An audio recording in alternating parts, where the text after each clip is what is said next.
Père Thomas. Bonjour. Alors, ce matin, nous voulons recueillir vos impressions. Nous commençons donc par présenter ce qui nous rassemble. C'est l'événement des 75 ans de notre province. 75 ans, c'est peu, mais c'est aussi beaucoup.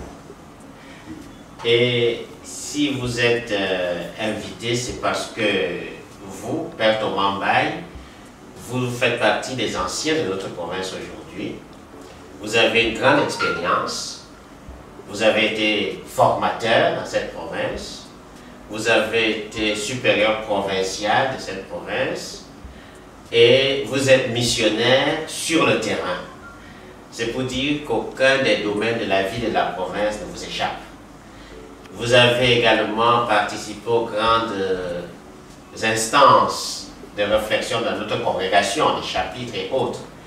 Si nous venons donc recueillir vos impressions, c'est parce que nous savons que vous avez certainement quelque chose à nous dire. Alors, cette province que vous aimez tant célèbre 75 ans. Qu'est-ce que cela produit en vous?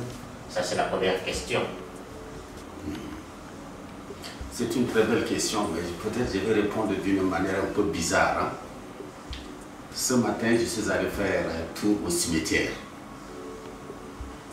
Il m'est arrivé de voir qui a vécu un peu longtemps, hein, tous les tombes qui sont là.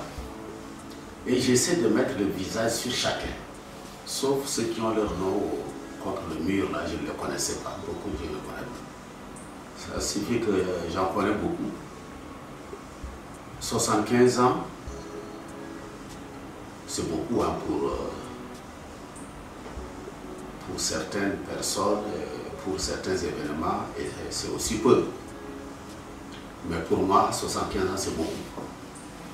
Et on a fait un grand pas. Un grand pas dans le sens où, quand la province, je peux dire, les missionnaires étaient composés de Français et de Polonais. Il y a quelques boutons noirs parmi la marée blanche de l'époque quand les Oblas se rencontrent. Je me rappelle encore l'assemblée de quelle année là, on était 3 noirs ou 4 maximum. Comme le scolastique ne venait pas.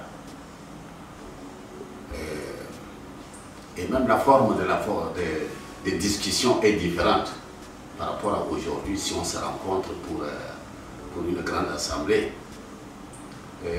On a fait un bon temps en avant. Et moi, je pense qu'il y a des missionnaires qui sont arrivés ici, qui pour eux, leur mission, c'est leur pays. Ils ont tout donné, généreusement. Ils ont fait beaucoup d'efforts et ils ont vécu dans des conditions très difficiles. Mais ils tenaient, par amour pour la mission. Maintenant, le chemin reste pour nous à faire. Est-ce que nous aimons notre mission ou nos paroisses par amour pour la mission? Ou bien nous avons une autre idée derrière la tête quand nous sommes en mission? Nous sommes tous des envoyés. Peut-être que je n'ai pas bien répondu à la question, mais c'est comme ça que je vois. C'est pas l'évolution de notre province. Merci. C'est déjà une observation assez objective en fonction du passage. Le bon est réel, il est là, il est visible. Maintenant, c'est la qualité du missionnaire d'aujourd'hui. Alors, quel regard portez-vous donc sur les générations actuelles que vous voyez? Vous avez certains en formation, d'autres vous les accueillez en pastoral. Et quel est le regard? Ce regard peut aussi dire les défis d'aujourd'hui. Là, c'est là où se trouve un grand défi. Peut-être que il y a des fois où je me suis dit, est-ce que nous avons donné des missionnaires pour la mission telle que pensée par Saint-Eugène de Maslon? Ou bien des missionnaires tels que nous pensons nous-mêmes? Parce que c'est vrai que nous vivons le monde moderne, mais nous ne pouvons pas suivre jusqu'au l'habillement. Les jeunes de nos âges qui sont dans des cités où... Non, nous ne pouvons pas les imiter jusqu'à ce point.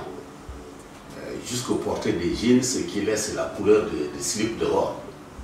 Alors à ce moment-là, tout est mal parti. Et deuxième chose, c'est que j'ai comme l'impression que tout ce que nous avons dit dans la formation, où nous avons appris quand nous sommes en formation, sur la vie communautaire, là, ça ne passe pas. Ça, c'est un échec. Pour moi, la vie communautaire, les gens aimaient les chanter, les 3 tables là, la prière, le repas.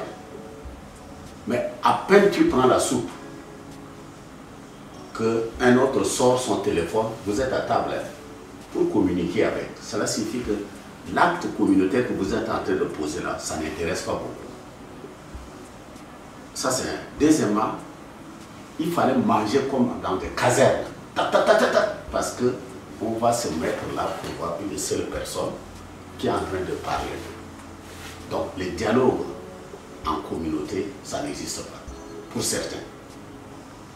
Et si on prend un peu de temps pour parler de soi-même, je pense qu'il y en a qui ont des démangeaisons, qui veulent chronométrer l'heure du repas. Hein. Si c'est 7 minutes, c'est trop long ça. Alors que c'est le moment où on peut quand même échanger des nouvelles, tout ça. Ça, c'est un grand défi. Deuxième chose, partager ce qu'on vit. Ça c'est à revoir. Peut-être même mettre comme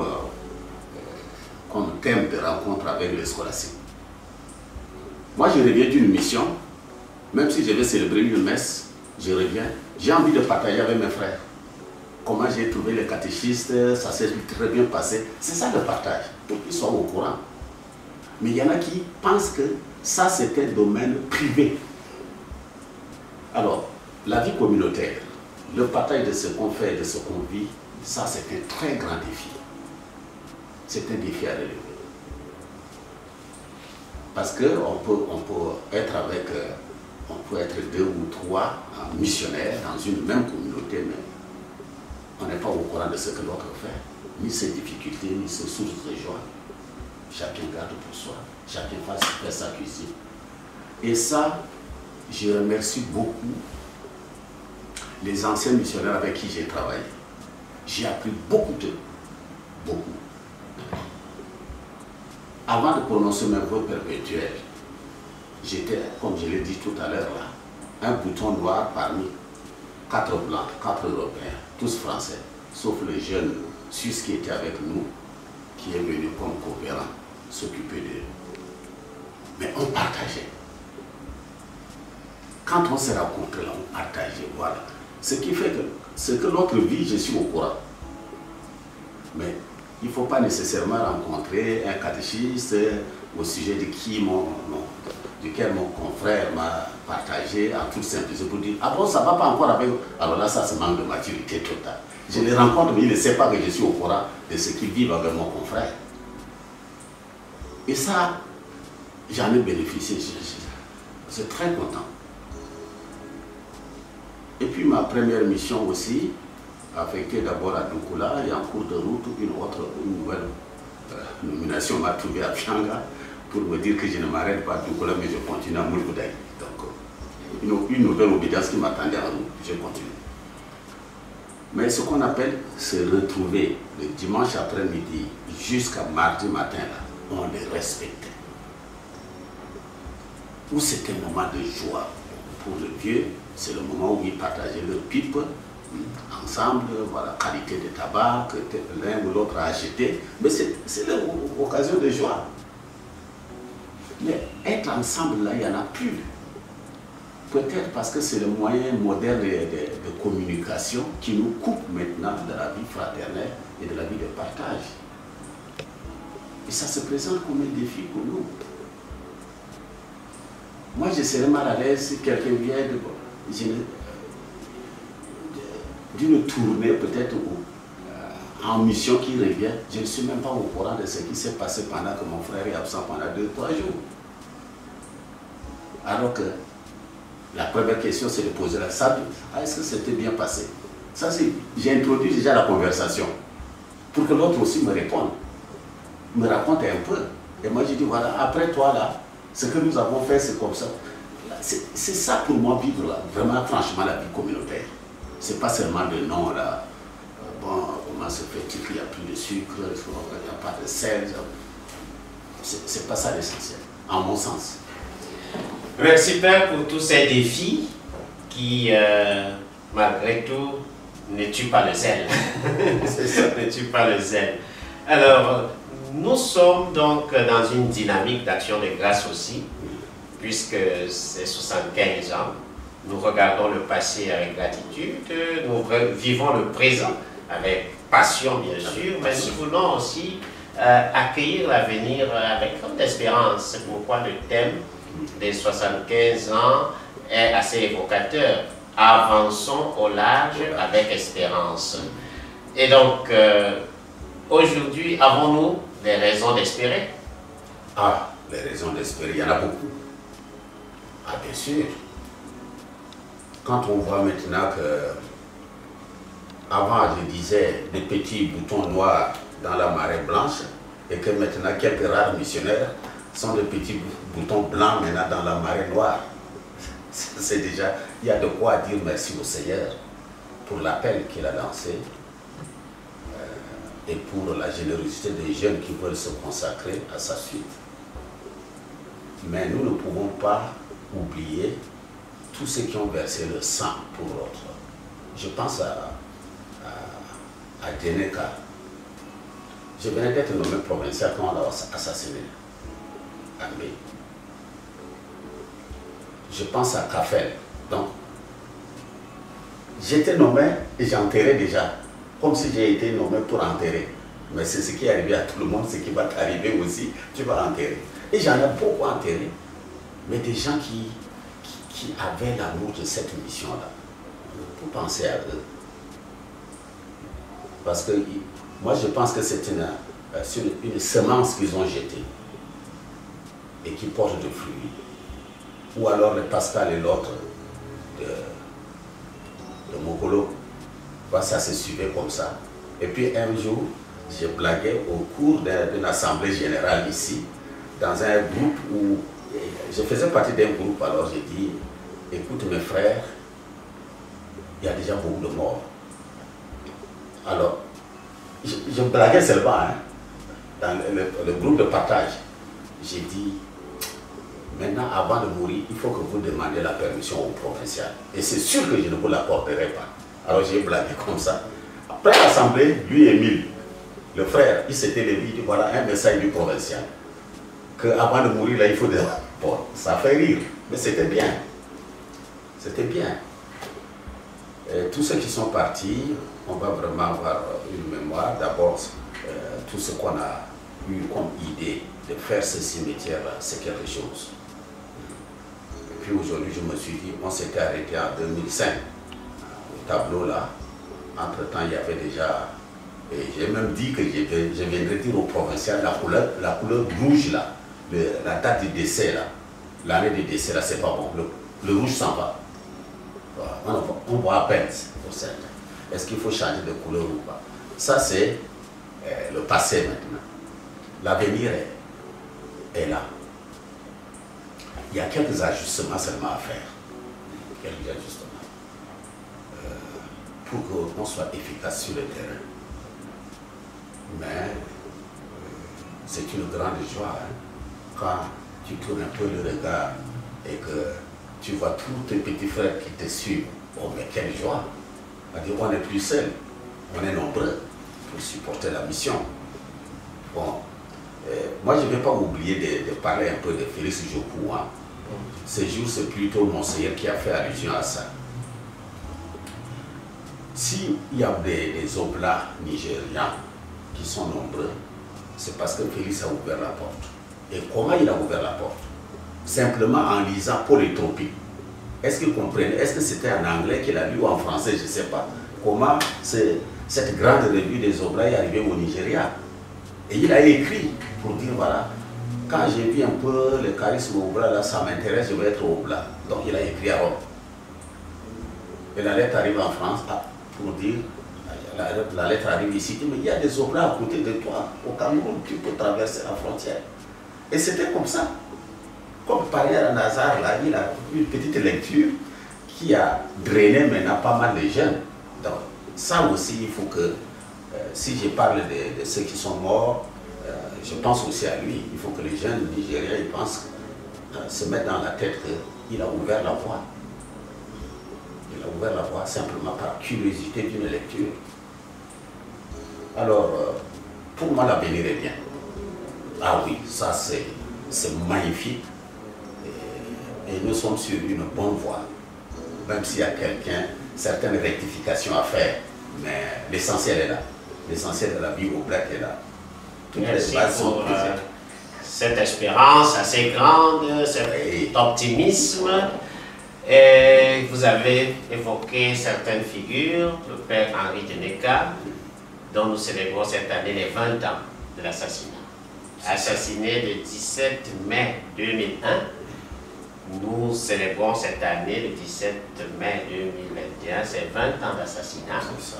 Cette année, nous célébrons également les 30 ans de l'assassinat de Monsieur Rive Plumet, assassiné la nuit du 2 au 3 septembre 1991 et du 2 au 3 septembre 2021, ça fera 30 ans.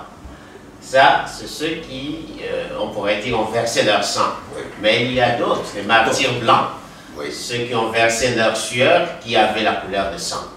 Vous avez évoqué pas mal de figures. Et je pense que pour la jeune génération, on peut aussi prendre parmi eux des modèles à imiter, même s'ils ne sont pas élevés sur les autels par l'Église. Ils peuvent être nos modèles. C'est ça. Merci beaucoup, Père. Alors, si vous avez un dernier mot à dire aux jeunes qui montent, c'est l'occasion. Donc, pour les jeunes, ce que la congrégation a choisi comme valeur à inculquer aux jeunes, si ils arrivent à digérer ça, à faire de leur vie de ces valeurs-là, ce n'est pas pour étudier seulement comme la vie religieuse. On la vit, on ne la fait pas. On ne compose jamais la vie religieuse avec le verbe avoir, ou bien le verbe faire. Si on dit que je fais le religieux, c'est déjà négatif. Je suis. Donc il faut que en voyant seulement, même les gens disent, mais nu, on dit, mais est-ce que toi là, tu es prêtre ou frère? Sans qu'il y ait un signe distinctif, par son comportement, que ce soit dans le transport, les gens que je rencontre, la manière d'aborder les gens, ils peuvent se poser, celui-là, il doit être un prêtre. Alors en ce moment-là, on est religieux, mais il ne faut pas faire le religieux. Je pense que c'est tout ce que moi, je peux dire. Mais intégrer les valeurs Oblat dans sa vie. C'est pas pour... un jour, je suis allé prêcher une retraite dans un diocèse. Et à la fin, j'entendais les gens qui s'occupaient du centre de retraite. Il y a une dame qui dit aux autres, hey, si c'était des religieux là, qui venaient faire la retraite ici, ils allaient nous aider pour la vaisselle. Moi, ça m'a plu, hein. Ils allaient nous aider à faire la vaisselle. Mais ces gens-là, ils ne peuvent pas penser que nous sommes débordés. Ils salissent tout, mais ils ne peuvent pas prendre le temps de... Alors j'ai dit, donc nous sommes quand même appréciés par les gens, hein, par les services que nous rendons. Donc ce sont des petits gestes comme ça qu'il faut poser pour montrer, faire la différence entre le religieux et l'homme ordinaire. Merci beaucoup, Père, pour cette dernière parole qui nous interpelle tous, d'être et non de faire. Merci bien et merci également à ceux qui nous suivent. Ben, je dirais bonne route à toi aussi. Hein. Merci. Merci beaucoup. Bonne route pour nous conduire jusqu'au bon port. Avec le soutien de mes frères. Ok, merci.